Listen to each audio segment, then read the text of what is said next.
എൻ്റെ മനസ്സിൽ എപ്പോഴും ഇസ്ലാമിനെക്കുറിച്ച് അള്ളാഹുവിനെക്കുറിച്ചുമൊക്കെ നിറയെ സംശയങ്ങളാണ്.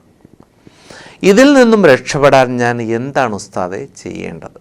ചോദിച്ചിരിക്കുന്നത് ഇസ്മായിൽ ഹസനാണ്, കൊടുവട്ടിയിൽ നിന്നും. സംശയങ്ങൾ വരുന്നത് നമ്മൾ നിരന്തരം ഇപ്പോൾ യൂട്യൂബ് എന്ന് പറയുന്നത് അത് ഒഴിവാക്കിയിട്ടൊരു മനുഷ്യന് ജീവിക്കാൻ കഴിയില്ല. അയാളിങ്ങനെ യൂട്യൂബിൻ്റെ റീൽസുകൾ പരിശോധിച്ചുകൊണ്ടിരിക്കുമ്പോൾ, യൂട്യൂബിൻ്റെ ഓരോ സ്റ്റോറീസുകൾ കണ്ടുകൊണ്ടിരിക്കുമ്പോൾ നിരീശ്വരവാദികളായ ഒട്ടും വിവരമില്ലാത്ത, ദീനിനെക്കുറിച്ച് ഒട്ടും അറിയാത്ത, അതായത് നിരീശ്വരവാദം എന്ന് പറയുന്നത് ഇസ്ലാമിനെതിരെ മാത്രമുള്ളതുപോലെയാണ് അവർ കാണുന്നത്. നിരീശ്വരവാദം എന്ന് പറഞ്ഞാൽ ഈ നാട്ടിലെ ഹിന്ദുക്കൾക്ക് ശത്രുവാണ്, ക്രിസ്ത്യാനികൾക്ക് ശത്രുവാണ്, മുസ്ലിങ്ങളുടെ ശത്രുവാണ്. 3 മതവും ഇല്ല എന്ന് പറയുന്നവരാണവർ. പക്ഷേ അവർ സംസാരിക്കുന്നത് മുഴുവനും ഇസ്ലാമിനെതിരാണ്. കാരണം കുറച്ചൊക്കെ സത്യസന്ധമായി പറഞ്ഞാൽ അതിലേക്ക് കടന്നു വരാൻ സാധ്യതയുള്ളത് ഇസ്ലാം മതത്തിലാണെന്ന് അവർക്ക് മനസ്സിലായി. അതുകൊണ്ടാണ് അവർ ഇസ്ലാമിനെ കുറിച്ച് എപ്പോഴും പറയാം.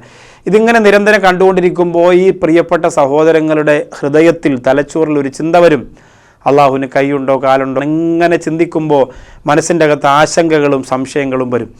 അത് വിതച്ചു കൊടുക്കാൻ ഒരു പരിധിവരെ നിരീശ്വരവാദികൾക്ക് കഴിയുന്നുണ്ട്. കാരണം മൊബൈൽ തറയിൽ വെച്ച ഒരു ലോകമല്ല നമ്മുടേത്.